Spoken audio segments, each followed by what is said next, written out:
ನಮಸ್ಕಾರ. ಈ ನ್ಯೂಸ್ ಟಿವಿಗೆ ಸ್ವಾಗತ. ನಾನು ಶಬ್ರಿನ್ ತಾಜ್. ಮೊದಲಿಗೆ ಹೆಡ್ಲೈನ್ಸ್.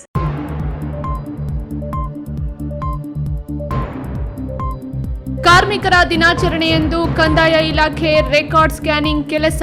ತಾಲೂಕು ದಂಡಾಧಿಕಾರಿಗಳ ಕಚೇರಿಯಲ್ಲೇ ಹೀಗಾದ್ರೆ ಕಾರ್ಮಿಕರ ಹಿತಕ್ಕೆ ಧಾವಿಸುವವರು ಯಾರು? ನಕಾಶೆ ರಸ್ತೆಗಾಗಿ ಕುಟುಂಬಗಳ ನಡುವೆ ಕಿತ್ತಾಟ. ಹಳೆ ದ್ವೇಷಕ್ಕೆ ಅಡಿಕೆ ತೋಟವನ್ನೇ ನಾಶಪಡಿಸಿದ ದುಷ್ಕರ್ಮಿಗಳು. ಬೇಸಿಗೆ ರಣ ಬಿಸಿಲು. ಪ್ರಾಣಿ ಪಕ್ಷಿಗಳಿಗೂ ಜೀವ ಬದುಕಿನ ಆಟ. ಟೆಂಟ್, ಕ್ರಷರ್, ಗುಡಿಸಲು ವಾಸಿಗಳ ಬದುಕು ದುಸ್ತರ. ನಕಲಿ ದಾಖಲೆ ಸೃಷ್ಟಿಸಿ ಖಾತೆ ಮಾಡಿಕೊಟ್ಟ ಹಿನ್ನೆಲೆ. ಕೋಲಾರದಲ್ಲೊಂದು ವಿವಾದಕ್ಕೆ ಎಡೆ ಮಾಡಿಕೊಟ್ಟ ಪ್ರಕರಣ.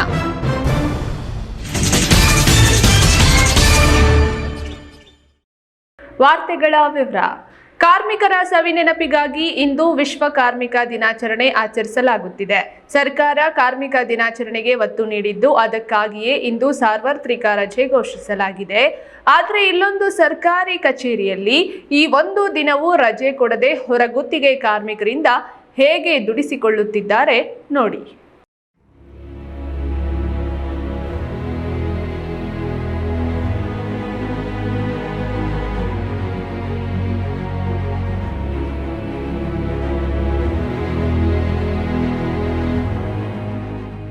ದಿನಕ್ಕೆ 8 ಗಂಟೆ ಕೆಲಸ ಮಾಡಿಸಬೇಕು. ಸಮಾನದ ಕೆಲಸಕ್ಕೆ ಸಮಾನ ವೇತನ ನೀಡಬೇಕು. ಕೆಲಸ, ವಿಶ್ರಾಂತಿ, ನಿದ್ದೆ ಎಲ್ಲವೂ ದುಡಿಯುವ ಜನರಿಗೆ ಸಿಗಬೇಕೆಂಬುದು ಮೇ 1, 1886ರ ಅಮೆರಿಕಾದ ಚಿಕಾಗೋದಲ್ಲಿ ನಡೆದ ಹೋರಾಟದ ಗುರಿಯಾಗಿತ್ತು. ಅಲ್ಲಿ ಪೊಲೀಸರ ಗುಂಡೇಟಿಗೆ ಹರಿದ ಕಾರ್ಮಿಕರ ರಕ್ತದಿಂದಲೇ ಕೆಂಬಾವುಟ ಹುಟ್ಟಿ ಬಂದಿತ್ತು. ಜಗದ ಕಾರ್ಮಿಕರಿಗೆ, ನೌಕರರಿಗೆ ಇಂದಿನ ಹಕ್ಕುಗಳು ಸಿಗಲು ಅದೇ ಬುನಾದಿಯಾಗಿತ್ತು. ಅದರ ನೆನಪಲ್ಲೇ ಮೇ 1 ಅಂತಾರಾಷ್ಟ್ರೀಯ ಕಾರ್ಮಿಕರ ದಿನಾಚರಣೆಯಾಗಿ ಆಚರಣೆಗೆ ಬಂದಿದೆ. ಅದಕ್ಕಾಗಿಯೇ ಇಂದು ದುಡಿಯುವ ವರ್ಗ ಕಾರ್ಮಿಕರಿಗಾಗಿ ಸಾರ್ವತ್ರಿಕ ರಜೆ ಘೋಷಿಸಲಾಗಿದೆ. ಆದರೆ ಚಿಕ್ಕಬಳ್ಳಾಪುರ ತಾಲೂಕು ಕಚೇರಿ ಕಂದಾಯ ಇಲಾಖೆಯಲ್ಲಿ ಕೆಲಸ ಮಾಡುತ್ತಿರುವ ಗುತ್ತಿಗೆ ನೌಕರರ ಪಾಡಿಗೆ ಇವತ್ತು ಮೇ ಡೇ ಆಗಿಲ್ಲ. ಇವತ್ತು ಶ್ರಮದ ದಿನವೇ ಆಗಿತ್ತು.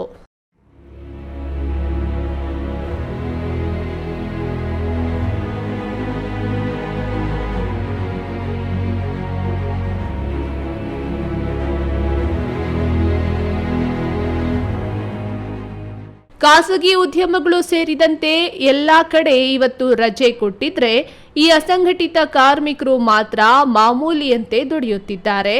ಒಬ್ಬರಲ್ಲ, ಇಬ್ಬರಲ್ಲ, ಬರೋಬ್ಬರಿ 30 ಜನ ಇವತ್ತು ಕಂದಾಯ ಇಲಾಖೆ ರೆಕಾರ್ಡ್ ರೂಮ್ ಗಣಕೀಕೃತ ಉದ್ಯೋಗಿಗಳು ಬಿಡುವಿಲ್ಲದೆ ಕೆಲಸದಲ್ಲಿ ತೊಡಗಿಸಿಕೊಂಡಿದ್ರು. ಈ ನ್ಯೂಸ್ ಟಿವಿ ಕ್ಯಾಮೆರಾ ಕಣ್ಣಿಗೆ ಸೆರೆ ಸಿಕ್ಕ ಈ ಅರೆ ಬರೆ ಉದ್ಯೋಗಿಗಳಿಗೆ ಯಾಕ್ರಿ ಇವತ್ತು ಕಾರ್ಮಿಕರ ದಿನಾಚರಣೆ ಅಲ್ವಾ, ನಿಮ್ಗೆಲ್ಲ ರಜಾ ಇದೆ, ಯಾಕೆ ಇವತ್ತು ಕಚೇರಿಗೆ ಹಾಜರಾಗಿ ಕೆಲಸ ಮಾಡ್ತಿದ್ದೀರಿ ಅಂದ್ರೆ, ಸರ್, ಗ್ರೇಡ್ 2 ತಹಸೀಲ್ದಾರ್ ತುಳಸಿ ಮೇಡಮ್ ಚುನಾವಣೆ ಟೈಮಲ್ಲಿ ಕೆಲಸ ಆಗಿಲ್ಲ, ಅದಕ್ಕೆ ಇವತ್ತು ಎಲ್ಲರೂ ಬರಬೇಕು, ರೆಕಾರ್ಡ್ ಸ್ಕ್ಯಾನಿಂಗ್ ಕೆಲಸ ಪೂರ್ತಿ ಮಾಡಬೇಕು ಅಂದ್ರು. ಅದಕ್ಕೆ ಬಂದಿದ್ದೇವೆ ಎಂದು ತಮ್ಮ ಅಮಾಯಕತ್ವವನ್ನ ಪ್ರದರ್ಶಿಸುತ್ತಿದ್ದರು. ಯಾಕೆ ತುಳಸಿ ಮೇಡಮ್ ಅವರು ಹೇಳಿದ್ರು ಸರ್, ಅವರು ನಾಳೆ 9 ಗಂಟೆಗೆ ಬರ್ರಿ, ಅದು ಸ್ಕ್ಯಾನ್ ಮಾಡ್ತಿದ್ರು ಸರ್ ಅಲ್ಲಲ್ಲಿ. ಹಾಗಾಗಿ ಬುಕ್ಸ್ ಎಲ್ಲನೂ ಎಲ್ಲ ಅರ್ಧೋಗಿದ್ದಾವೆ ಸರ್ ತುಂಬ. ಹಾಗಾಗಿ ನೀಟಾಗಿ ರೆಡಿ ಕೊಡಲಿಕ್ಕೆ ಹೇಳಿದ್ರು ಸರ್. ಹಾಗೆ ಅದು 3 ತಿಂಗಳು ಮಾತ್ರ ಕೊಟ್ಟಿದ್ದಾರೆ ಸರ್ ಅದು ಸ್ಕ್ಯಾನಿಂಗ್ ಮಾಡಲಿಕ್ಕೆ. ಹಾಗಾಗಿ ಅಷ್ಟರೊಳಗಾಗಿ ಮುಗಿಸ್ಬೇಕು ಅಂತ ಹೇಳ್ಬಿಟ್ಟು ಹೇಳಿದ್ದಾರೆ. ಕೊಡೋದು ಅರೆ ಬರೆ ಕಾಸು. ಸಿಬ್ಬಂದಿ ಇಲ್ಲ ಅನ್ನೋ ನೆಪದಲ್ಲಿ ತಾವು ಮಾಡಬೇಕಾದ ಎಲ್ಲ ಕೆಲಸವನ್ನ ಗುತ್ತಿಗೆ ನೌಕರರಿಂದಲೇ ಮಾಡಿಸಿಕೊಳ್ಳೋ ಮೇಲಾಧಿಕಾರಿಗಳಿಗೆ ಅರೆ ಇವತ್ತು ವಿಶ್ವ ಕಾರ್ಮಿಕ ದಿನಾಚರಣೆ, ಹೇಗೋ ಆ ದಿನವನ್ನ ನೆನೆದು ಅವರನ್ನ ಗುರುತಿಸೋ ಕೆಲಸ ಮಾಡೋಲ್ಲ. ಅಟ್ಲೀಸ್ಟ್ ರಜೆನಾದ್ರೂ ಕೊಟ್ಟು ಅವರ ಮನಸ್ಸು ಖುಷಿ ಪಡಿಸಬಹುದಿತ್ತಲ್ವಾ? ತಾಲೂಕು ದಂಡಾಧಿಕಾರಿಗಳ ಕಚೇರಿಯಲ್ಲೇ ಹೀಗಾದ್ರೆ ಇನ್ನು ಕಾರ್ಮಿಕರ ಹಿತಕ್ಕೆ ಧಾವಿಸುವವರು ಯಾರು?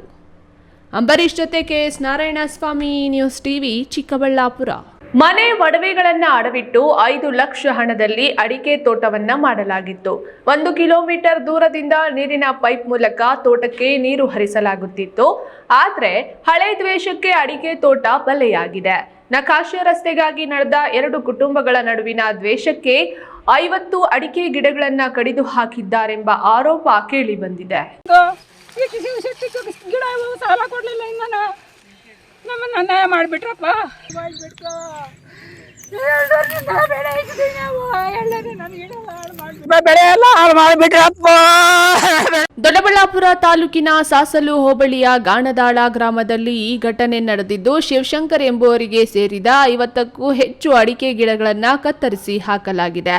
ಗಾಣದಾಳ ಗ್ರಾಮದ ಸರ್ವೆ ನಂಬರ್ 8/1ರ 29 ಗುಂಟೆ ಜಮೀನಿಗೆ ಸಂಬಂಧಿಸಿದಂತೆ ನಕಾಶೆ ರಸ್ತೆಗಾಗಿ ಶಿವಶಂಕರ್ ಮತ್ತು ಅದೇ ಗ್ರಾಮದ ಮಂಜುನಾಥ್ ಕುಟುಂಬದ ಮಧ್ಯೆ ಜಗಳ ನಡೆದಿತ್ತು. ನಕಾಶೆಯಲ್ಲಿ ಇದ್ದಂತೆ ಗ್ರಾಮ ಪಂಚಾಯಿತಿ ವತಿಯಿಂದ ಶಿವಶಂಕರ್ ರಸ್ತೆ ಮಾಡಿಸಿಕೊಂಡಿದ್ರು. ಇದೇ ದ್ವೇಷಕ್ಕೆ 2 ವರ್ಷದ ಅಡಿಕೆ ಗಿಡಗಳನ್ನು ಕತ್ತರಿಸಿ ಹಾಕಿದ್ದಾರೆಂಬುದು ಶಿವಶಂಕರ್ ಅವರ ಆರೋಪವಾಗಿದೆ. ಇದಕ್ಕೆ ದಾರಿ ಮಾಡಿಸ್ಬೇಕಾದ್ರೆ ಹಿಂಗೆ ತಕರಾರು ಮಾಡಿದ್ರು ಅವರು. ಆ ದಾರಿ ಅಲ್ಲಿ ನಕಾಸೆ ಇತ್ತು, ನಕಾಸೆಯಲ್ಲಿ ಮಾಡಿಸ್ಬೇಕಾದ್ರೆ ದಾರಿ ಮಾಡಕ್ ಬಿಡಲ್ಲ ಅಂತ ಹೇಳ್ಬಿಟ್ಟು ಗಲಾಟೆ ಮಾಡಿದ್ರು. ಪಂಚಾಯತ್ ಅವರೆಲ್ಲ ಸೇರಿ ದಾರಿ ಮಾಡಿಸ್ಕೊಟ್ರಿ. ಇಲ್ಲಿ ಆವಾಗಿಂದ ದ್ವೇಷ ಇಟ್ಕೊಂಡಿದ್ರು. ನಾವು ಇದು ಹೆಂಗ್ ಬೆಳಿತೀರ ಅಲ್ಲೆಲ್ಲ ತೋಟಗಳು ಮಾಡಿಸ್ಕೊಂಡು ನಾವು ನೋಡ್ತೀವಿ ಅಂತ ಹೇಳಿ ಯಾವಾಗ್ಲೂ ವಾರ್ನಿಂಗ್ ಕೊಡ್ತಾ ಇದ್ರು. ಮಂಜಾಜ್ ಯಾವಾಗ್ಲೂ ಗಲಾಟೆ ಮಾಡ್ತಾ ಇದ್ದ. ಒಂದ್ಸರಿ ಕಂಪ್ಲೇಂಟ್ಗಳೆಲ್ಲ ಕೊಟ್ಟಿದ್ದ ಅವನು, ಸುಮ್ನೆ ಕಿತಾಪತಿಗಳು ಮಾಡಿ. ಇವನ್ಗೆ ಸಪೋರ್ಟ್ ಮಾಡೋದಕ್ಕೆ ಅವ್ನು ನವೀನ ಅಂತ ಒಬ್ಬ ಇದ್ದಾನೆ. ಅವ್ನು ಏನ್ ಹೇಳಿದ್ರೆ ಅದು ಎಷ್ಟು ಮಾಡೋದು. ಇವಾಗ ಈ ಗಿಡ ಕಟ್ ಮಾಡಿರೋದಕ್ಕೆ ನಾವು ಹೋಗ್ಬಿಟ್ಟು ಅಲ್ಲಿ ನಮ್ ತಾಯಿ ಹೇಳ್ತಾ ಇತ್ತು, ಅಲ್ಲಿ ಅವರೇ ಬಂದ್ಬಿಟ್ಟು ನಾವೇ ಕಟ್ ಮಾಡಿರೋದು, ಹೋಗಿ ಕಂಪ್ಲೇಂಟ್ ಕೊಡೋಗ್ರಿ ಅಂತ ಹೇಳ್ಬಿಟ್ಟು ಅವರೇ ಡೈರೆಕ್ಟ್ ಆಗಿ ಬಂದು ಹೇಳಿ ಗಲಾಟೆ ಇದ್ ಮಾಡಿದ್ರು.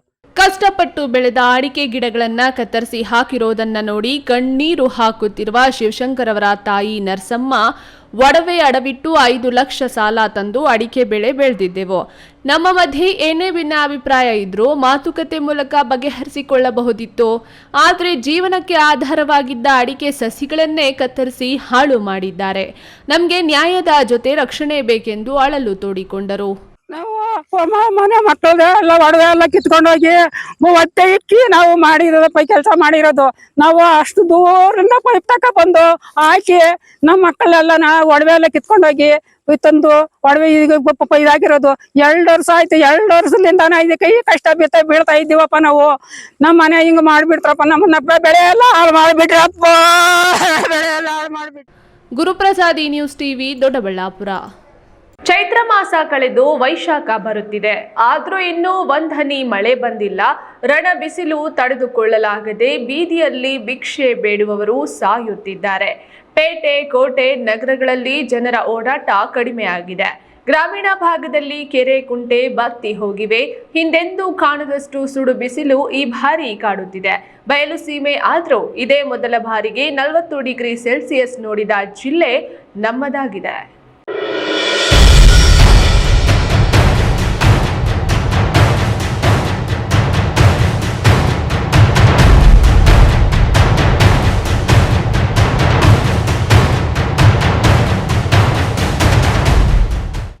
ಹಿಂದೆಂದೂ ಕಾಣದ ರಣ ಬಿಸಿಲು ಈ ಬಾರಿ ಬೇಸಿಗೆಯಲ್ಲಿ ನೋಡುತ್ತಿದ್ದೇವೆ. ಕಳೆದ 1 ವಾರದಿಂದ ಸುಡುತ್ತಿರುವ ರಣ ಬಿಸಿಲಿಗೆ ಜನ ತತ್ತರಿಸಿ ಹೋಗಿದ್ದಾರೆ. ನಗರದ ರಸ್ತೆಗಳು ಬಿಕೋ ಎನ್ನುತ್ತಿವೆ. ರಸ್ತೆ ಪಕ್ಕ ನಿಲ್ಲಿಸಿರೋ ವಾಹನಗಳಂತೂ ಕಾದ ಹೆಂಚುಗಳಾಗಿವೆ. ಸಿನಿಮಾ ಥಿಯೇಟರ್ಗಳಲ್ಲೂ ಜನರಿಲ್ಲ. ಸೊಪ್ಪು ತರಕಾರಿಗಳ ಬೆಲೆ ಗಗನ ಮುಟ್ಟಿವೆ. ಮರದ ನೆರಳಲ್ಲೇ ಕಾಲ ಕಳೆಯುವಂತಾಗಿದೆ. ದಿನದ 24 ಗಂಟೆಯೂ ಎಸಿ ಆನ್ನಲ್ಲಿ ಇಟ್ಟುಕೊಂಡರೂ ದಣಿವರಿಯುತ್ತಿಲ್ಲ. ಎಷ್ಟು ನೀರು ಕುಡಿದ್ರೂ ಬರೀ ಬೆವರ ರೂಪದಲ್ಲೇ ಹೊರಗೆ ಹೋಗುತ್ತಿದೆ. ಬಟ್ಟೆ ಹಾಕಿಕೊಳ್ಳೋದೇ ಬೇಡ ಅನಿಸುತ್ತೆ. ಗ್ರಾಮೀಣ ಭಾಗದಲ್ಲಂತೂ ಕೃಷಿ ಹೊಂಡ, ಕೆರೆ, ಕುಂಟೆಗಳ ಕಡೆ ಹೊರಟು ಈಜಾಡಿ ದೇಹ ತಂಪು ಮಾಡಿಕೊಳ್ಳುತ್ತಿದ್ದಾರೆ. ಜಿಲ್ಲಾ ಕೇಂದ್ರದಲ್ಲಿರೋ ಒಂದೇ ಒಂದು ಸ್ವಿಮ್ಮಿಂಗ್ ಪೂಲ್ನಲ್ಲಿ ಭರ್ಜರಿ ವ್ಯಾಪಾರ ನಡೆಯುತ್ತಿದೆ. ಬಳಸಿದ ನೀರಿಗೆ ಸರಿಯಾದ ಫಿಲ್ಟರ್ ಮಾಡದೆ ಅದೆಷ್ಟು ಜನರಿಗೆ ರೋಗ ರುಜಿನಗಳು ತಗುಲುತ್ತೋ ಗೊತ್ತಿಲ್ಲ. ಇನ್ನು ಬಿಸಿಲ ಬೇಗೆಗೆ ದಣಿದ ಜನರಿಗೆ ಕಾಯಿಲೆಗಳು ಹೆಚ್ಚಾಗುತ್ತಿವೆ. ಖಾಸಗಿ ಆಸ್ಪತ್ರೆ, ಸರ್ಕಾರಿ ಆಸ್ಪತ್ರೆ ಎನ್ನದೇ ಜನ ತುಂಬಿ ಹೋಗಿದ್ದಾರೆ. ಇನ್ನು 35 ಡಿಗ್ರಿ ಸೆಲ್ಸಿಯಸ್ ಅಷ್ಟೇ ನೋಡಿದ್ದ ಚಿಕ್ಕಬಳ್ಳಾಪುರ ಜನ ಈ ಬಾರಿ 38-39 ಡಿಗ್ರಿಯಷ್ಟು ಬಿಸಿ ನೋಡಿದ್ದಾರೆ. ನಿನ್ನೆ ಬಾಗೇಪಲ್ಲಿ ಗುಡಿಬಂಟೆಯಲ್ಲಿ ಇದೇ ಮೊದಲ ಬಾರಿಗೆ 41 ಡಿಗ್ರಿ ಸೆಲ್ಸಿಯಸ್ ದಾಖಲಾಗಿದೆ. ಇನ್ನು ಬೇಸಿಗೆ ಧಗೆಯಿಂದ ಹಿರಿಯ ನಾಗರಿಕರು ಹೇಗೆ ತಮ್ಮನ್ನ ತಾವು ರಕ್ಷಿಸಿಕೊಳ್ಳಬೇಕು ಅನ್ನೋ ಟಿಪ್ಸ್ ಅನ್ನ ಹಿರಿಯ ನಾಗರಿಕ ಪತ್ರಕರ್ತ TS ನಾಗೇಂದ್ರ ಬಾಬು ತಿಳಿಸಿದ್ದಾರೆ ನೋಡಿ. ಚಿಕ್ಕಬಳ್ಳಾಪುರದಲ್ಲಿ ನಿನ್ನೆ 38 ಡಿಗ್ರಿ ಸೆಲ್ಸಿಯಸ್ ತಾಪಮಾನ ದಾಖಲಾಗಿದೆ. ಮಾನ್ಯರೇ, ಬೆಳಗ್ಗೆ 11 ಗಂಟೆಯಿಂದ ಸಂಜೆ 5 ಗಂಟೆ ತನಕ ಯಾಕಾದರೂ ಈ ಬದುಕು ಬೇಕು ಅಂತಂದ್ಬಿಟ್ಟು ಮನಸ್ಸು ನಿಸ್ಸಾರ ಆಗುತ್ತೆ. ಇದು ತಪ್ಪಿಸ್ಕೊಳ್ಳೋಕ್ಕಾಗೋದೇ ಇಲ್ಲ. ಆದರೆ ಆರೋಗ್ಯ ಕಾಪಾಡ್ಕೋಬೋದು. ಅದಕ್ಕೊಂದು ಪುಟ್ಟ ಸಲಹೆ ನಾನು ನಿಮಗೆಲ್ಲ ನೀಡ್ತಾ ಇದ್ದೀನಿ. ಇದು ವಿಶೇಷವಾಗಿ ಹಿರಿಯ ನಾಗರಿಕರಿಗೆ ತುಂಬ ಮಹತ್ವಪೂರ್ಣ. ಆತ್ಮೀಯರೇ, ಹಿರಿಯ ನಾಗರಿಕರು ಬೆಳಗ್ಗೆ ಮನೆಯಿಂದ ಈಚೆಗೆ ಬರಬೇಕಾದ್ರೆ ಕಡ್ಡಾಯವಾಗಿ ಕೊಡೆ ತೆಗೆದುಕೊಂಡು ಬರಬೇಕು. ಬಿಸಿಲಿನಿಂದ ಕೊಡೆ ಮೂಲಕ ತಮ್ಮನ್ನು ತಾವು ರಕ್ಷಣೆ ಮಾಡ್ಕೋಬೇಕು. ಹಾಗೂ ಒಂದು ಬಾಟಲ್ನಲ್ಲಿ ತಣ್ಣಗಿರೋ ನೀರು ಅವರು ಯಾವಾಗಲೂ ಒಂದು ಚಿಕ್ಕ ಬ್ಯಾಗ್ನಲ್ಲಿ ಇಟ್ಕೊಂಡು ಬರಬೇಕು. ಹಾಗೆ ಗ್ಲೂಕೋಸ್ ಸಹ ಅತಿ ಅವಶ್ಯಕವಾಗಿರಬೇಕು. ಕಾರಣ ಬಿಸಿಲಿನ ಕಾರಣ ನಿಸ್ಸಾರ ಆಗಿ ಏನಾದ್ರೂ ಶುಗರ್ ಲೋ ಆದರೆ ಆ ಸಂದರ್ಭದಲ್ಲಿ ಅಲ್ಲೇನೇ ಸ್ವಲ್ಪ ಗ್ಲೂಕೋಸ್ ಬಾಯಿನಲ್ಲಿ ಹಾಕ್ಕೊಂಡ್ರೆ ಜೀವ ಉಳಿಸ್ಕೋಬೋದು. ಇನ್ನು ಪ್ರಾಣಿ ಪಕ್ಷಿಗಳನ್ನು ಉಳಿಸ್ಬೇಕು ಅಂದರೆ ನಮ್ಮ ಕೈನಲ್ಲಿ ಆಗಿರೋದೇನೆ ಯಾವುದೋ ಮಡಕೆನಲ್ಲೋ ಅಥವಾ ಅರ್ಧ. ಇನ್ನು ಹವಾಮಾನ ಇಲಾಖೆ ಕೂಡ ಮೇ 5ರವರೆಗೂ ಬಿಸಿ ಗಾಳಿ ಬೀಸುತ್ತದೆ. ಜನರು ಎಚ್ಚರಿಕೆಯಿಂದ ಇರಿ ಅನ್ನೋ ಸೂಚನೆ ಕೊಟ್ಟಿದೆ. ಆದಷ್ಟು ನೀರಿನಾಂಶವುಳ್ಳ ತಂಪು ಪಾನೀಯ, ಕಲ್ಲಂಗಡಿ, ನಿಂಬೆ ರಸ ಸೇವಿಸುವುದು ಉತ್ತಮ. ಹತ್ತಿ ಬಟ್ಟೆ ಧರಿಸಿ, ಸೆಕೆ ಬರದಂತೆ ತಡೆದುಕೊಳ್ಳಿ. ಆಗಾಗ ತಣ್ಣೀರಿನಿಂದ ಮುಖ ತೊಳೆದುಕೊಳ್ಳುತ್ತಿರಿ. ತಣ್ಣೀರು ಸ್ನಾನ ಮಾಡಿದ್ರೂ ಓಕೆ. ಇನ್ನು ಗ್ರಾಮೀಣ ಪ್ರದೇಶದಲ್ಲಿ ಕೆರೆ, ಕುಂಟೆ, ಬಾವಿಗಳು ನೀರಿಲ್ಲದೆ ಬತ್ತಿ ಹೋಗಿವೆ. ಮನುಷ್ಯರೇನೋ ಹೇಗೋ ಮಾಡಿ ಕುಡಿಯೋ ನೀರು ಪಡೆದುಕೊಳ್ತಾರೆ. ಆದರೆ ಪ್ರಾಣಿ ಪಕ್ಷಿಗಳ ಕತೆ ಹೇಗೆ? ಅದಕ್ಕಾಗಿ ಸಣ್ಣ ಪುಟ್ಟ ಡಬ್ಬಿಗಳಲ್ಲಿ ಹಕ್ಕಿ ಕಾಳು ನೀರು ಮರದ ಕೊಂಬೆಗಳಿಗೆ ಕಟ್ಟಿ ಇಡಿ. ಮಹಡಿಗಳ ಟೆರೆಸ್ ಮೇಲೆ ಇಡಿ. ನಮ್ಮಂತೆ ಅವು ಕೂಡ ನೀರು ಕುಡಿದು ಮಳೆ ಬರುವವರೆಗೂ ಜೀವ ರಕ್ಷಿಸಿಕೊಳ್ಳುತ್ತವೆ. ಅಂಬರೀಶ್ ಜೊತೆ KS ನಾರಾಯಣಸ್ವಾಮಿ, ಈ news TV, Chikkaballapur.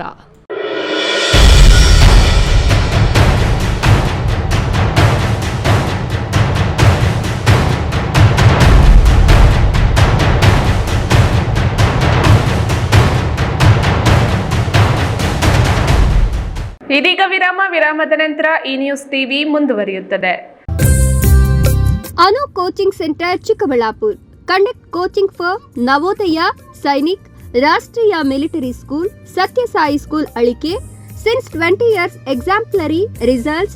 Every year 50 to 20 students selected. Now start coaching for ICSC, CBSE, PUC, NEET, JEE.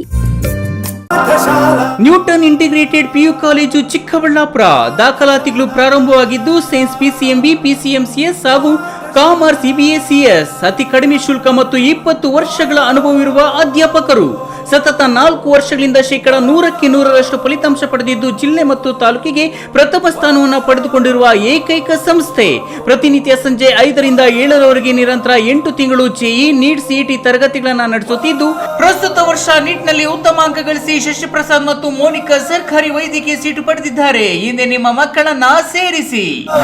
ಈಗ ಒಂದು 4 ವರ್ಷದ ಕೆಳಗೆ ನನ್ ಗ್ಯಾಸ್ ಟ್ರಬಲ್ ಶುರು ಆಗಿತ್ತು. ಹೊಟ್ಟೆ ನೋವ, ಎದೆ ನೋವ, ಮಸಲ್ಸ್ ನೋವ, ತಿಳ್ಕೊಳಕ್ 10 ಪರೀಕ್ಷೆಗಳು. ಒಂದಿನ ಟಿವಿ ನೋಡ್ತಾ ಇದ್ದೆ. ಹೊಟ್ಟೆಗೆ ಬರ್ತಕ್ಕಂತ 180 ಸಮಸ್ಯೆಗಳಿಗೂ ರಾಮಬಾಣವಾಗಿ ಅಮೃತ ಬಿಂದು ಇದೆ. ನಾನು ಅಮೃತ ಬಿಂದು ತಗೊಳಕ್ ಶುರು ಮಾಡಿದಾಗಿಂದ ಆರಾಮಾಗಿದ್ದೀನಿ.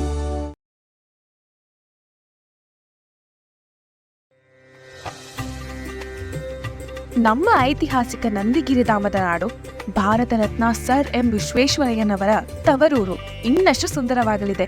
ಹೇಗೆ ಅಂತೀರಾ? ಶ್ರೀ ನಂದಿನಿ ಸಿಲ್ಕ್ಸ್ ಅಂಡ್ ಸ್ಯಾರೀಸ್ ರವರ 3ನೇ ಶೋರೂಮ್ ಇದೀಗ ನಮ್ಮ ಚಿಕ್ಕಬಳ್ಳಾಪುರದ ಗಂಗಮ್ಮಗುಡಿ ರಸ್ತೆಯಲ್ಲಿ ಆರಂಭವಾಗಲಿದೆ. ಹಿಂದೆಂದೂ ಕಾಣದ ಲೇಟೆಸ್ಟ್ ಟ್ರೆಂಡ್ಸ್, ಹಲವಾರು ಡಿಸೈನ್ಸ್ ಮತ್ತು ಅದ್ಭುತ ಸಿಲ್ಕ್ ಸ್ಯಾರಿಗಳ ಕಲೆಕ್ಷನ್ ವಿಶಾಲವಾದ 3 ಮಹಡಿಗಳಲ್ಲಿ. ಇದು ಟ್ರೆಡಿಷನ್ ಮತ್ತು ಸ್ಟೈಲ್ನ ಪರ್ಫೆಕ್ಟ್ ಸಂಧಾನ. Shri Nandini silks, Gangammagudi road, Chikkaballapura. ನಾನು ಇರ್ತೀನಿ, ನೀವು ಬನ್ನಿ, ನಿಮ್ಮವ್ರನ್ನೆಲ್ಲ ಕರ್ಕೊಂಡ್ಬನ್ನಿ. ಬರ್ತೀರಾ ತಾನೆ? ವಿರಾಮದ ನಂತರ ಈ ನ್ಯೂಸ್ ಟಿವಿಗೆ ಸ್ವಾಗತ. ಸಿವಿಲ್ ನ್ಯಾಯಾಲಯದಲ್ಲಿ ವಿಚಾರಣೆ ಹಂತದಲ್ಲಿದ್ದ ಜಮೀನು ಪ್ರಕರಣವೊಂದನ್ನು ತಾಲೂಕು ಕಚೇರಿಯಲ್ಲಿ ಜಮೀನಿಗೆ ನಕಲಿ ದಾಖಲೆಗಳನ್ನು ಸೃಷ್ಟಿಸಿ ಖಾತೆ ಮಾಡಿಕೊಟ್ಟಿರುವ ಹಿನ್ನೆಲೆಯಲ್ಲಿ ವಿವಾದಕ್ಕೆ ಎಡೆ ಮಾಡಿಕೊಟ್ಟಿರುವ ಘಟನೆ ಕೋಲಾರ ನಗರದಲ್ಲಿ ನಡೆದಿದೆ.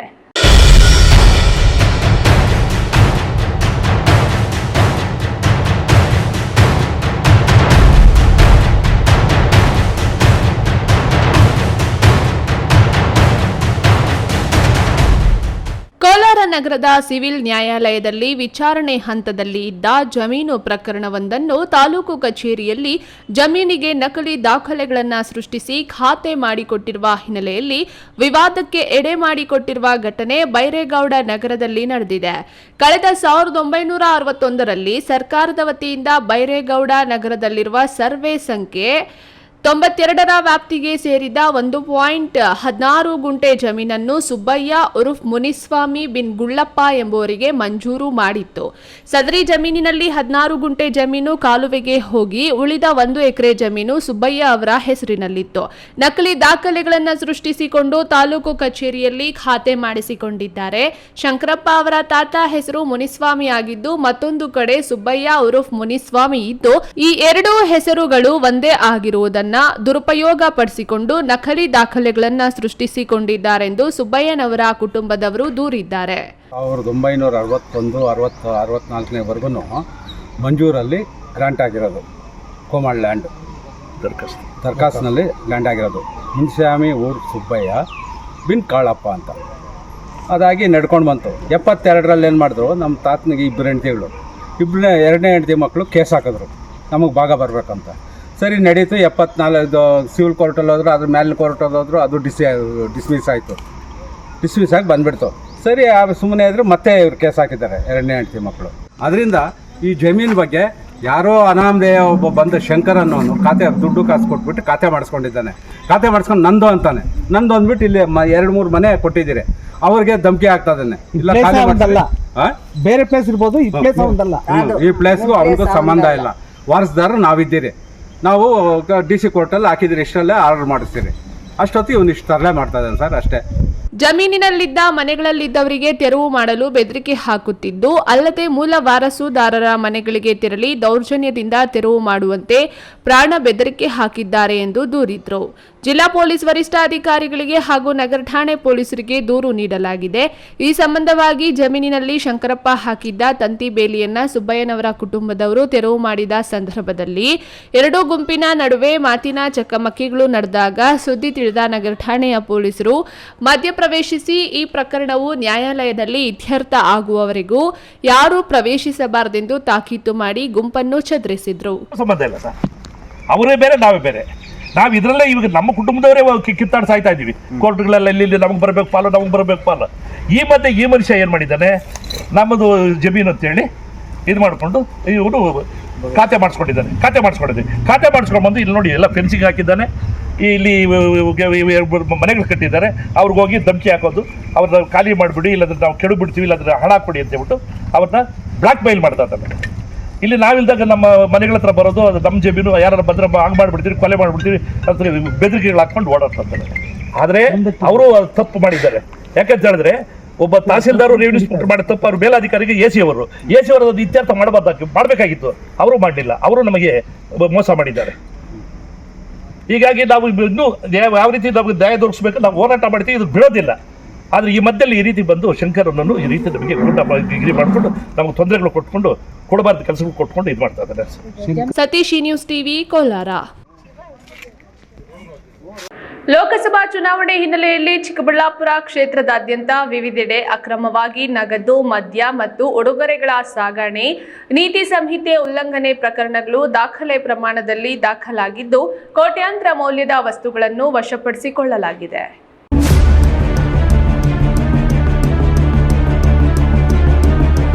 ಚುನಾವಣಾ ನೀತಿ ಸಂಹಿತೆ ಘೋಷಣೆಯಾದ ಮಾರ್ಚ್ 16ರಿಂದ ಏಪ್ರಿಲ್ 26ರವರೆಗೆ ಲೋಕಸಭಾ ಕ್ಷೇತ್ರದ ವ್ಯಾಪ್ತಿಯಲ್ಲಿ ಬರೋಬ್ಬರಿ 5,16,55,040 ರು ನಗದು, 13.63 ಕೋಟಿ ರು ಮೌಲ್ಯದ ಮದ್ಯ ಸೇರಿದಂತೆ ಅಕ್ರಮ ಸಾಗಣೆಯ ಮೌಲ್ಯಯುತ ವಸ್ತುಗಳನ್ನು ವಶಪಡಿಸಿಕೊಳ್ಳಲಾಗಿದೆ. ನೀತಿ ಸಂಹಿತೆ ಉಲ್ಲಂಘನೆಯ ಪ್ರಕರಣಗಳಿಗೆ ಸಂಬಂಧಿಸಿದಂತೆ ಎಫ್ಐಆರ್ ದಾಖಲಾಗಿದೆ.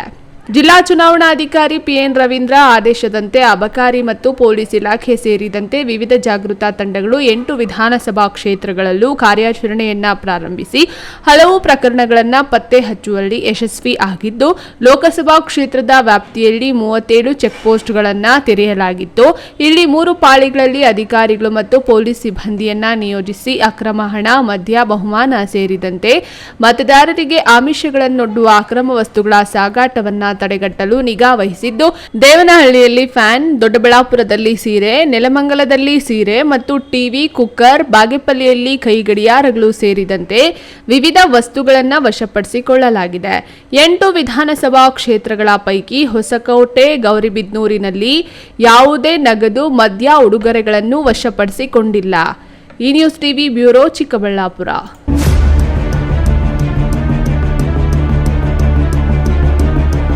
2 ತಿಂಗಳಿಂದ ಬಿಸಿಸಿ ಅನೇಕ ಕ್ರಿಕೆಟ್ ಪಂದ್ಯಾವಳಿಗಳನ್ನು ಹಮ್ಮಿಕೊಂಡು ಬರುತ್ತಿದ್ದು, ಮುಂದಿನ ದಿನಗಳಲ್ಲಿ ಪೊಲೀಸ್ ಇಲಾಖೆ, ಅಗ್ನಿಶಾಮಕ ಇಲಾಖೆ, ಪೊಲೀಸ್ ಇಲಾಖೆ, ಪಂಚಾಯತ್ ರಾಜ್ ಮತ್ತು ಬೆಸ್ಕಾಂ ತಂಡಗಳನ್ನು ಸೇರಿಸಿಕೊಂಡು ದೊಡ್ಡ ಮಟ್ಟದಲ್ಲಿ ಟೂರ್ನಮೆಂಟ್ ನಡೆಸಲಾಗುವುದೆಂದು ಬಿಸಿಸಿ ಸಂಚಾಲಕ ಎಂ ಚಂದ್ರಶೇಖರ್ ತಿಳಿಸಿದರು.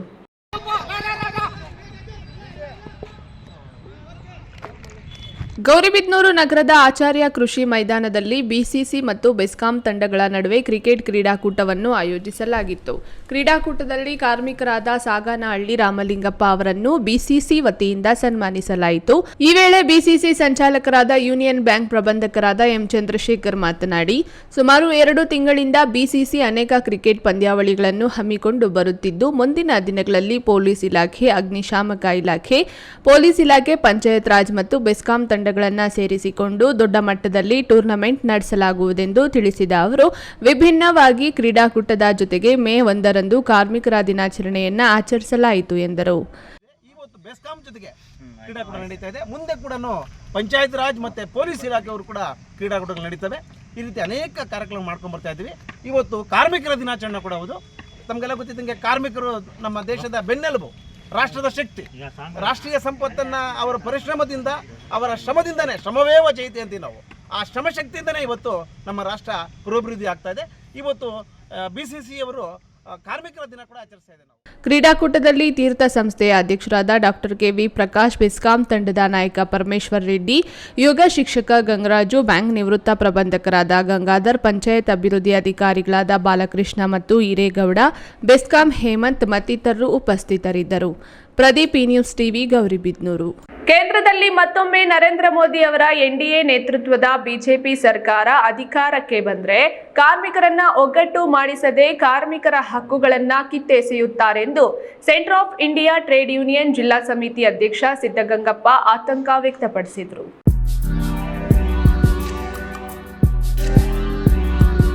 ಬಾಗೇಪಲ್ಲಿ ಪಟ್ಟಣದ ಕಾಮ್ರೇಡ್ ಸುಂದರಯ್ಯ ಭವನದಲ್ಲಿ ಸಿಐಟಿಯು, ಪ್ರಾಂತ ಕೃಷಿ ಕೂಲಿಕಾರರ ಸಂಘ, ಮಸಣ ಕಾರ್ಮಿಕರ ಸಂಘ, ದಲಿತ ಹಕ್ಕುಗಳ ಸಮಿತಿ ಸಂಯುಕ್ತಾಶ್ರಯದಲ್ಲಿ ಮೇ 1ರ ಕಾರ್ಮಿಕರ ದಿನಾಚರಣೆ ಕಾರ್ಯಕ್ರಮದಲ್ಲಿ ಸಿಐಟಿಯು ಜಿಲ್ಲಾ ಸಮಿತಿ ಅಧ್ಯಕ್ಷ ಸಿದ್ದಗಂಗಪ್ಪ ಮಾತನಾಡಿ, ದೇಶದಲ್ಲಿ ಉದ್ಯೋಗ ಸೃಷ್ಟಿ ಮಾಡ್ತೇವೆ ಎಂದು ಅಧಿಕಾರಕ್ಕೆ ಬಂದ ನರೇಂದ್ರ ಮೋದಿ ಅವರು ಸರ್ಕಾರಿ ಸ್ವಾಮ್ಯದ ಸಂಸ್ಥೆಗಳನ್ನು ಮುಚ್ಚಿದ್ದಾರೆ. ಇದರಿಂದ ಕೋಟ್ಯಾಂತರ ಮಂದಿ ಅಸಂಘಟಿತ ಕಾರ್ಮಿಕರು ಉದ್ಯೋಗಗಳು ಕಳೆದುಕೊಂಡಿದ್ದಾರೆ. ಕೆಂಬಾವುಟದ ಅಡಿಯಲ್ಲಿ ಎಲ್ಲಾ ವರ್ಗದ ಜನರು, ಕೃಷಿ ಕೂಲಿ ಕಾರ್ಮಿಕರು ಒಗ್ಗಟ್ಟು ಪ್ರದರ್ಶಿಸಬೇಕೆಂದು ಕರೆ ನೀಡಿದರು. 1948 ಕಾರ್ಮಿಕ ಹಕ್ಕುಗಳನ್ನು ಕಸಿದುಕೊಂಡು ಮಾಲೀಕರ ಪರವಾಗಿರ್ತಕ್ಕಂಥ ಕಾನೂನುಗಳನ್ನು ತಿದ್ದುಪಡಿಯಾಗಿ ಸಂಹಿತೆಗಳನ್ನು ಮಾಡಿರ್ತಕ್ಕಂಥದ್ದು ನಾವು ನೋಡ್ತಾ ಇದ್ದೀವಿ. ಏನದು ನಾನು ಹೇಳಿದೆ, 1948ರಲ್ಲಿ ಎಲ್ಲಿ ಯಾವುದೇ ಸೆಕ್ಟರ್ನಲ್ಲಿ 6 ತಿಂಗಳು ಕೆಲಸ ಮಾಡಿದರೆ ಅವನ್ನು ಕಾಯಂ ಮಾಡಬೇಕು ಅಂತಕ್ಕಂಥದ್ದು, ಕನಿಷ್ಠ ವೇತನ ಕೊಡಬೇಕು ಅಂತಿತ್ತು, 8 ಗಂಟೆ ಕೆಲಸ ಮಾಡಬೇಕು ಅಂತಿತ್ತು. ಅದನ್ನು 3 ಪ್ರಮುಖವಾಗಿದ್ದ ವಿಚಾರಗಳನ್ನು ಇವತ್ತು ತಿದ್ದುಪಡಿ ಮಾಡಿದೆ. ಪರಿಣಿತಿ ಇಲ್ಲದೇ ಇರ್ತಕ್ಕಂಥವ್ರು ಕೂಡ ಒಂದು ಕನಿಷ್ಠ ವೇತನವನ್ನು ನಿಗದಿ ಮಾಡಬೇಕು ಅಂತೇಳಿ ಸರ್ಕಾರ ಒಂದು ಮಾಡುತ್ತೆ. ಹಂಗಾಗಿ ಆ ಒಂದು ಕನಿಷ್ಠ ವೇತನವನ್ನು ಕೊಡಬೇಕು ಅಂತಕ್ಕಂಥ ಕಾನೂನುಗಳು ಕೂಡ 1948ರ ಕಾರ್ಮಿಕ ಕಾನೂನುಗಳಲ್ಲಿ ನಮ್ಮ ದೇಶದಲ್ಲಿ ಕೂಡ ಆಗಿದೆ. ಸಮಸ್ಯೆ ಇವತ್ತು ನಮ್ಮ ಮುಂದೆ ಇರ್ತಕ್ಕಂಥದ್ದು ಏನಪ್ಪ ಗಂಭೀರವಾಗಿ, ಆವತ್ತು ಬಂದಿರತಕ್ಕಂಥ ಕಾನೂನನ್ನು ಇವತ್ತಿನವರೆಗೂ 2024 ಆಗಿದ್ರೂ ಕೂಡ ಯಾವುದೇ ಸರ್ಕಾರ ಜಾರಿ ಮಾಡಲಿಕ್ಕೆ ಆಗ್ತಾ ಇಲ್ಲ. ಬದಲಾಗಿ ಕಳೆದ 10 ವರ್ಷಗಳಿಂದ ಈ ದೇಶದಲ್ಲಿ ಆಡಳಿತ ಮಾಡಿರ್ತಕ್ಕಂಥ ನರೇಂದ್ರ ಮೋದಿ ಸರ್ಕಾರ ಸಂಪೂರ್ಣವಾಗಿ ಈ ಕಾನೂನನ್ನು ತಿದ್ದುಪಡಿ ಮಾಡಿ 25 ನಮ್ಮ ಹಕ್ಕುಗಳನ್ನು ಏನು ಕೊಟ್ಟಿತ್ತು ಅದನ್ನೆಲ್ಲ ತಿದ್ದುಪಡಿ ಮಾಡಿ 4 ಸಮಿತಿಗಳನ್ನು ಮಾಡಿಕೊಡ್ತೀವಿ. ಸಭೆಯಲ್ಲಿ ಸಿಪಿಎಂ ಯುವ ಮುಖಂಡ ಡಾಕ್ಟರ್ ಅನಿಲ್ ಕುಮಾರ್, ಪ್ರಾಂತ ಕೃಷಿ ಕೂಲಿಕಾರರ ಸಂಘದ ರಾಜ್ಯ ಉಪಾಧ್ಯಕ್ಷ ಎಂಪಿ ಮುನಿವೆಂಕಟಪ್ಪ, ಸಹಕಾರ್ಯದರ್ಶಿ ಬಿಳ್ಳೂರು ನಾಗರಾಜ್, ಸಿಐಟಿಯು ತಾಲೂಕು ಕಾರ್ಯದರ್ಶಿ ಮುಸ್ತಫಾ ಮತ್ತಿತರರು ಹಾಜರಿದ್ದರು. ಪಿಎಸ್ ರಾಜೇಶ್, ಈ ನ್ಯೂಸ್ ಟಿವಿ, ಬಾಗೇಪಲ್ಲಿ. ನೂತನ ಮಂಜನಹಳ್ಳಿ ತಾಲೂಕಿನ ಗೌಡಗೆರೆ ಪಂಚಾಯಿತಿ ಬಂದರಹಳ್ಳಿ ಗ್ರಾಮದ ದಲಿತರಿಗೆ ಮೀಸಲಿಟ್ಟಿದ್ದ ಸ್ಮಶಾನ ಭೂಮಿ ಒತ್ತುವರಿ ಮಾಡಿಕೊಂಡಿರುವುದನ್ನ ತೆರವುಗೊಳಿಸಬೇಕು. ಗ್ರಾಮಕ್ಕೆ ಮೂಲಭೂತ ಸೌಕರ್ಯಗಳನ್ನು ನೀಡಬೇಕೆಂದು ಒತ್ತಾಯಿಸಿ ಸಮತಾ ಸೈನಿಕ ದಳ ಗ್ರಾಮದಿಂದಲೇ ಬೆಂಗಳೂರು ವಿಧಾನಸೌಧಕ್ಕೆ ಕಾಲ್ನಡಿಗೆ ಜಾಥಾ ಹಮ್ಮಿಕೊಂಡಿರುವುದಾಗಿ ಎಸ್ಎಸ್ಡಿ ರಾಜ್ಯ ಕಾರ್ಯದರ್ಶಿ ಜಿಸಿ ವೆಂಕಟರಮಣಪ್ಪ ಎಚ್ಚರಿಕೆ ನೀಡಿದ್ದಾರೆ.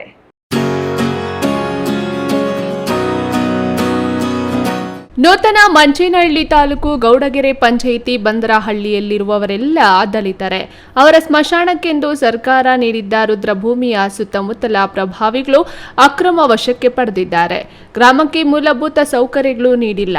ಜಮೀನು ವಶಪಡಿಸಿಕೊಂಡವರಿಂದ ತೆರವುಗೊಳಿಸಿಕೊಡುವಂತೆ ಒತ್ತಾಯಿಸಿ ವಿಧಾನಸೌಧಕ್ಕೆ ಪಾದಯಾತ್ರೆ ನಡೆಸುವುದಾಗಿ ಎಚ್ಚರಿಕೆ ನೀಡಿದ್ದಾರೆ. ಪತ್ರಕರ್ತರ ಭವನದಲ್ಲಿ ಸುದ್ದಿಗೋಷ್ಠಿ ನಡೆಸಿದ ರಾಜ್ಯ ಕಾರ್ಯದರ್ಶಿ ಜಿಸಿ ವೆಂಕಟರಮಣಪ್ಪ, ಸ್ಮಶಾನ ಒತ್ತುವರಿ ಜಾಗ ತೆರವುಗೊಳಿಸುವಂತೆ ಹೈಕೋರ್ಟ್ ಆದೇಶವಾಗಿದ್ದರೂ ಜಿಲ್ಲಾಡಳಿತವಾಗಲಿ, ಪೊಲೀಸ್ ಇಲಾಖೆ ಆಗಲಿ, ಸ್ಥಳೀಯ ಗ್ರಾಮ ಪಂಚಾಯಿತಿ ಪಿಡಿಒ ಆಗಲಿ ಸಪೋರ್ಟ್ ಮಾಡುತ್ತಿಲ್ಲ. ಬದಲಿಗೆ ನ್ಯಾಯಾಲಯದಲ್ಲಿ ಧಾವೆ ಹೂಡಿ ಆದೇಶ ಮಾಡಿಸಿದ ನಿವೃತ್ತ ಸರ್ಕಾರಿ ನೌಕರ ನಾರಾಯಣಪ್ಪ ವಿರುದ್ಧ ಇಲ್ಲ ಸಲ್ಲದ ಕೇಸುಗಳು ಜಡಿದು ಕಿರುಕುಳ ಮಾಡುತ್ತಿದ್ದಾರೆ. ಇದೇ ತಿಂಗಳ 4ರಂದು ಸಮತಾ ಸೈನಿಕ ದಳದಿಂದ ನಗರದ ಅಂಬೇಡ್ಕರ್ ಪ್ರತಿಮೆಗೆ ಮಾಲಾರ್ಪಣೆ ಮಾಡಿ ಇಲ್ಲಿಂದ ಬಂದರಹಳ್ಳಿಗೆ ಕಾಲ್ನಡಿಗೆ ಜಾಥಾ ಮಾಡಿ ಆಮೇಲೆ ಬಂದರಹಳ್ಳಿ ಗ್ರಾಮದಿಂದ ಗ್ರಾಮದ ವಾಸಿಗಳು, ಮಕ್ಕಳು, ಮರಿ, ದನಕರು, ಕುರಿ, ಮೇಕೆಗಳ ಸಮೇತ ವಿಧಾನಸೌಧಕ್ಕೆ ಪಾದಯಾತ್ರೆ ಹಮ್ಮಿಕೊಳ್ಳಲಾಗಿದೆ ಎಂದು ತಿಳಿಸಿದರು. ಅವನು ಬಂಧಿಸಿಲ್ಲ. ಹಾಗಾಗಿ ಇದ್ರ ಹಿಂದೆನೆ 2020ರಲ್ಲಿ ನಾರಾಯಣಪ್ಪ ಅನ್ನೋರು ಹೈಕೋರ್ಟ್ಗೆ ಹೋಗಿ ಆದೇಶ ತಂದಿದ್ದಾರೆ. ಸದರಿ ಗ್ರಾಮಕ್ಕೆ ಜಿಲ್ಲಾಧಿಕಾರಿಗಳು ಮತ್ತು ಜಿಲ್ಲಾಡಳಿತಗಳು ತಂದ ಭೇಟಿ ಕೊಟ್ಟು ಅಲ್ಲಿನ ಮೂಲಭೂತ ಸೌಲಭ್ಯಗಳ ಬಗ್ಗೆ ನೀವು ಕುಲಂಕುಷವಾಗಿ ಪರಿಶೀಲನೆ ಮಾಡಿ ಮೂಲಭೂತ ಸೌಲಭ್ಯಗಳು ಒದಗಿಸಬೇಕು ಅಂತ ಹೇಳ್ಬಿಟ್ಟು ಆದೇಶ ಮಾಡಿದ್ರು ಸಹ 4 ವರ್ಷಗಳು ಕಳೆದ್ರೂ ಈ ಜಿಲ್ಲಾಡಳಿತ ಎಚ್ಚೆತ್ತುಕೊಳ್ತಾ ಇರತಕ್ಕಂಥ ಕಾರಣಕ್ಕಾಗಿ ಅಲ್ಲಿ ಅನಾಹುತಗಳಾಗ್ತಾ ಇದೆ. ಈ ಥರ ದಲಿತರ ಮೇಲೆ ದೌರ್ಜನ್ಯಗಳು, ಅಸ್ಪೃಶ್ಯತೆ ಇದೆ. ಅಸ್ಪೃಶ್ಯತೆಯನ್ನು ಎತ್ತಿ ಹಿಡಿತಾ ಇರತಕ್ಕಂಥ ಕಾರ್ಯಕ್ರಮಕ್ಕೆ ಈ ಜಿಲ್ಲಾಡಳಿತನೂ ಸಹ ಸೇರ್ಕೊಂಡಿದೆ ಅಂತ ಹೇಳೋದಕ್ಕೆ ನಾನು ಇವತ್ತು ಇಷ್ಟಪಡ್ತೀನಿ. ಇತ್ತೀಚೆಗಷ್ಟೇ ತಹಸೀಲ್ದಾರ್ ಮತ್ತು ಪಿಡಿಒ ಗ್ರಾಮಕ್ಕೆ ತೆರಳಿ ಪರಿಶೀಲನೆ ನಡೆಸಿ ಬಂದಿದ್ದರಾದರೂ ಇನ್ನೂ ಕ್ರಮಕ್ಕೆ ಮುಂದಾಗಿಲ್ಲ. ಎಸ್ಎಸ್ಟಿ ಸಂಘಟನೆಯು ಗ್ರಾಮದ ವಾಸಿಗಳ ಪರವಾಗಿ ಹೋರಾಟ ನಡೆಸುತ್ತಿದೆ.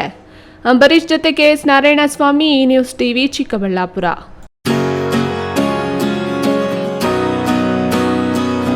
ಕಾರ್ಮಿಕರ ಸೇವೆ ಅಪಾರವಾದದ್ದು. ಕಾರ್ಮಿಕರು ಇಲ್ಲದೆ ದೇಶ ಅಭಿವೃದ್ಧಿ ಪಡೆಯಲು ಸಾಧ್ಯವಿಲ್ಲ. ಆದ್ದರಿಂದ ಪ್ರತಿಯೊಬ್ಬರೂ ಕಾರ್ಮಿಕರನ್ನ ಗೌರವಿಸುವುದು ಆದ್ಯ ಕರ್ತವ್ಯ ಎಂದು ತಾಲೂಕು ವೈದ್ಯಾಧಿಕಾರಿ ಡಾಕ್ಟರ್ ನರಸಿಂಹಮೂರ್ತಿ ತಿಳಿಸಿದರು.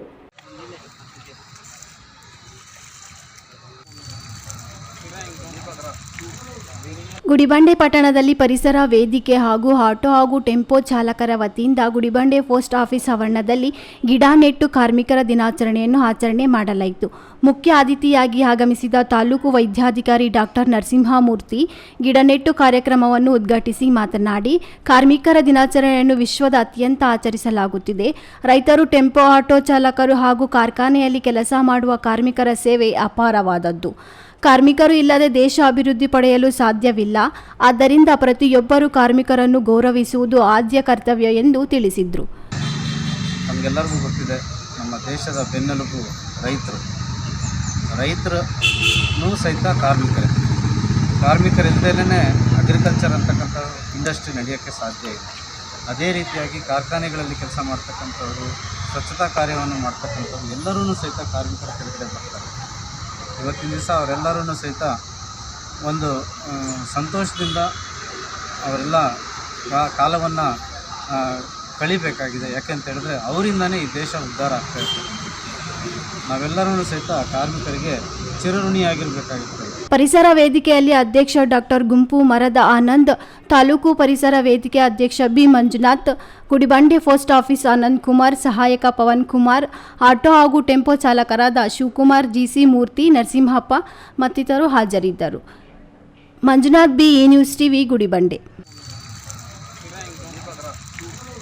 ದೊಡ್ಡಬಳ್ಳಾಪುರ ನಗರದ ಶ್ರೀ ನೆಲದಾಂಜನೇಯ ಸ್ವಾಮಿ ಕರ್ನಾಟಕ ರಾಜ್ಯ ಕಟ್ಟಡ ಮತ್ತು ಇತರೆ ನಿರ್ಮಾಣ ಕಾರ್ಮಿಕರ ಹಾಗೂ ಮೇಸ್ತ್ರಿಗಳ ಸಂಘದಿಂದ ವಿಶ್ವ ಕಾರ್ಮಿಕರ ದಿನಾಚರಣೆಯನ್ನ ಆಚರಣೆ ಮಾಡಲಾಯಿತು.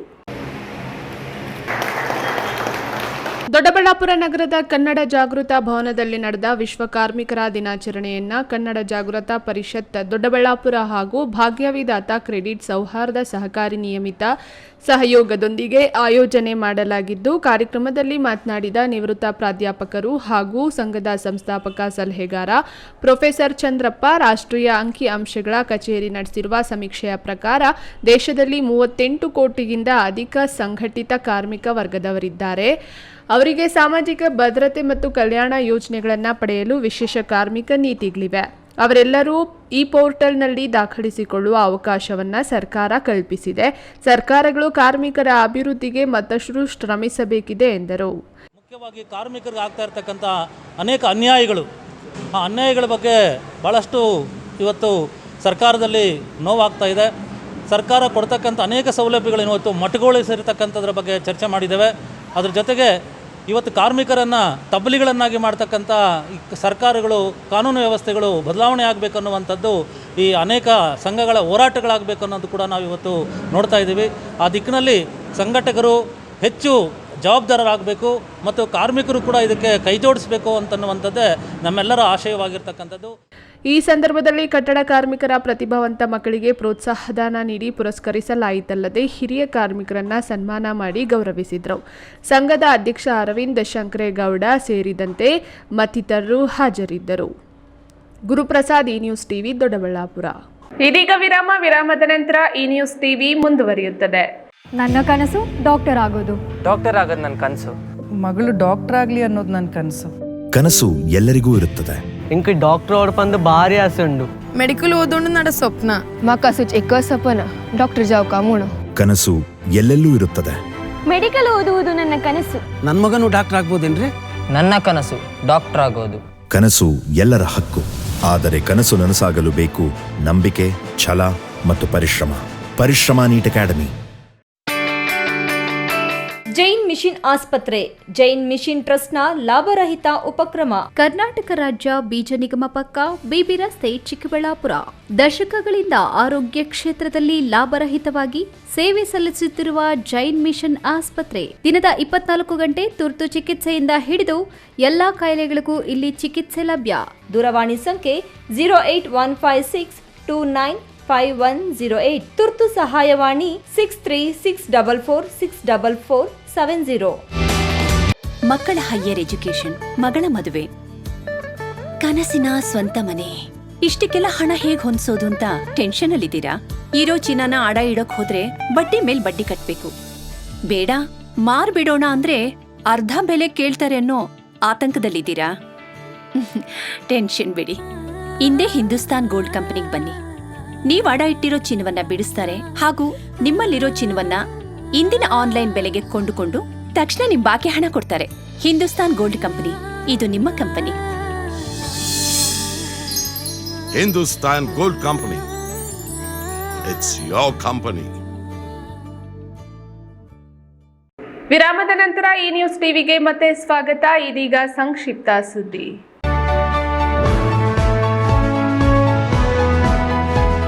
ಕರ್ನಾಟಕ ರಾಜ್ಯ ಡಾಕ್ಟರ್ ಬಿಆರ್ ಅಂಬೇಡ್ಕರ್ ಕಾರ್ಮಿಕರ ಸೇವಾ ಸಂಘದ ಪ್ರಧಾನ ಕಚೇರಿಯಲ್ಲಿ ವಿಶ್ವ ಕಾರ್ಮಿಕರ ದಿನಾಚರಣೆಯನ್ನು ಸರಳವಾಗಿ ಆಚರಿಸಲಾಯಿತು. ಈ ವೇಳೆ ಅಸಂಘಟಿತ ಕಾರ್ಮಿಕರನ್ನುದ್ದೇಶಿಸಿ ಮಾತನಾಡಿದ ಅಧ್ಯಕ್ಷ ಮುರಳಿ, ಜಿಲ್ಲಾ ಮತ್ತು ರಾಜ್ಯದಲ್ಲಿ ದುಡಿಯುತ್ತಿರುವ ಕಟ್ಟಡ ಮತ್ತು ಇತರೆ ಕಾರ್ಮಿಕರಿಗೆ ಸಿಗಬಹುದಾದ ಸೌಲಭ್ಯಗಳು ಸಕಾಲಕ್ಕೆ ಸಿಗುತ್ತಿಲ್ಲ.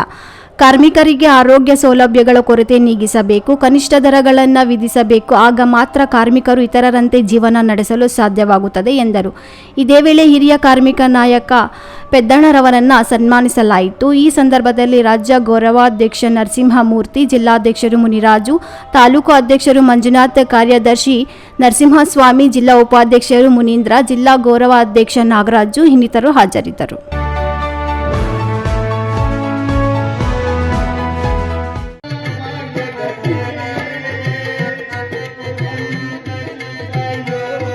ಬೆಂಗಳೂರು ಉತ್ತರ ತಾಲೂಕಿನ ಹವನಹಳ್ಳಿ ಗ್ರಾಮದಲ್ಲಿ ಕಲಾವಿದ ಗೋವಿಂದರಾಜು ನೇತೃತ್ವದಲ್ಲಿ ಶ್ರೀ ಮಾರುತಿ ಕೃಪಾ ಪೋಷಿತ ನಾಟಕ ಮಂಡಳಿ ವತಿಯಿಂದ ಆಯೋಜಿಸಿದ್ದ ಶ್ರೀಕೃಷ್ಣ ಸಂಧಾನ ಪೌರಾಣಿಕ ನಾಟಕ ಪ್ರದರ್ಶನದಲ್ಲಿ ಅಭಿಮನ್ಯು ಪಾತ್ರದ ರಾಜು ಜಾಲಿಗೆ ಹಾಗೂ ಉತ್ತರೆ ಪಾತ್ರಧಾರಿ ಜೀವಿತಗೌಡ ಅವರ ನಾಟಕ ಪ್ರತಿಭೆ ನೆರೆದಿದ್ದ ಕಲಾ ಪ್ರೋತ್ಸಾಹಿಗಳ ಗಮನ ಸೆಳೆಯಿತು. ನಾಟಕ ಪ್ರದರ್ಶನಕ್ಕೆ ಕಲಾಭಿಮಾನಿಗಳು ಹಾಗೂ ಗ್ರಾಮಸ್ಥರು ಹೆಚ್ಚಿನ ಸಂಖ್ಯೆಯಲ್ಲಿ ಭಾಗವಹಿಸಿ ಕಲೆಗೆ ಪ್ರೋತ್ಸಾಹಿಸಿದ್ರು. ದೇವನಹಳ್ಳಿ ತಾಲೂಕಿನ ಜಾಲಿಗೆ ಗ್ರಾಮದ ಯುವ ಪಾತ್ರಧಾರಿ, ಊರಿನ ಪ್ರಮುಖ ಮುಖಂಡರು, ಕಲಾಭಿಮಾನಿಗಳು, ಗ್ರಾಮಸ್ಥರು ಹಾಜರಿದ್ದರು.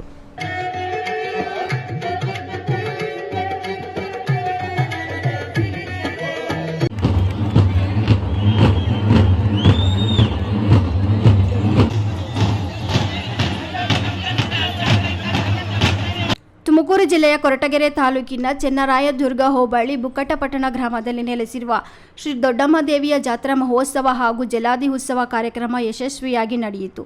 ದೇವಿಗೆ ವಿಶೇಷ ಹೂವಿನ ಅಲಂಕಾರ ಪಡೆದು ಕಣ್ಮನ ಸೆಳೆಯುವಂತಿತ್ತು. ಹರಕೆ ಹೊತ್ತ ಭಕ್ತರು ಜಲಾದಿ ಹಳ್ಳದಲ್ಲಿ ನೀರು ಹಾಕಿಸಿಕೊಂಡು ಜಲಾದಿ ಹಳ್ಳದಿಂದ ದೇವರ ಗುಡಿಯವರೆಗೆ ನಮಸ್ಕರಿಸುತ್ತಾ ಹೋಗುವುದು ಹಿಂದಿನ ಕಾಲದಿಂದಲೂ ನಡೆದುಕೊಂಡ ಪದ್ಧತಿ.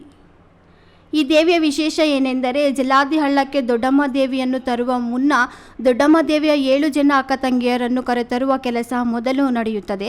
ತದನಂತರ ಅಕ್ಕ ತಂಗಿಯರನ್ನು ಕರೆತಂದ ನಂತರ ಅರ್ಚಕರಿಂದ ನವಗ್ರಹ ಪುಣ್ಯ ಮಾಡಿಸಿ ಪುಣ್ಯದ ನೀರನ್ನು ದೇವರಿಗೆ ಅರ್ಪಿಸಿ ತದನಂತರ ಜಲಾದಿ ಹಳ್ಳಕ್ಕೆ ದೊಡ್ಡಮ್ಮ ದೇವಿಯನ್ನು ಕರೆತಂದು ಜಲಾದಿ ಹಳ್ಳದಲ್ಲಿ ದೊಡ್ಡಮ್ಮ ದೇವಿಗೆ ಮಡಿ ಸ್ನಾನ ಮಾಡಿಸಿ ಹಣ್ಣುಗಳು ಹೂವಿನ ಹಾರಗಳನ್ನು ದೇವರಿಗೆ ಅರ್ಪಿಸಿ ಹರಕೆ ತೀರಿಸುತ್ತಾರೆ. ಜಲಾದಿ ಹಳ್ಳದಿಂದ ವಾದ್ಯಗಳೊಂದಿಗೆ ದೇವಾಲಯದ ಗುಡಿಯವರೆಗೆ ಮಡಿ ಬಟ್ಟೆಯ ಮೇಲೆ ದೇವರನ್ನು ಹೊತ್ತು ತರುತ್ತಾರೆ. ಜಲಾದಿ ಉತ್ಸವಕ್ಕೆ ಬೇರೆ ಬೇರೆ ತಾಲೂಕು ಮತ್ತು ಜಿಲ್ಲೆಗಳಿಂದ ಕಡೆಗಳಿಂದ ಸಾವಿರಾರು ಭಕ್ತರು ಆಗಮಿಸಿ ದೊಡ್ಡಮ್ಮ ದೇವಿಗೆ ಹರಕೆ ತೀರಿಸುತ್ತಾರೆ.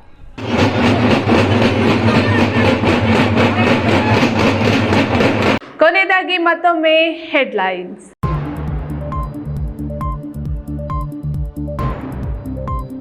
ಕಾರ್ಮಿಕರ ದಿನಾಚರಣೆಯಂದು ಕಂದಾಯ ಇಲಾಖೆ ರೆಕಾರ್ಡ್ ಸ್ಕ್ಯಾನಿಂಗ್ ಕೆಲಸ.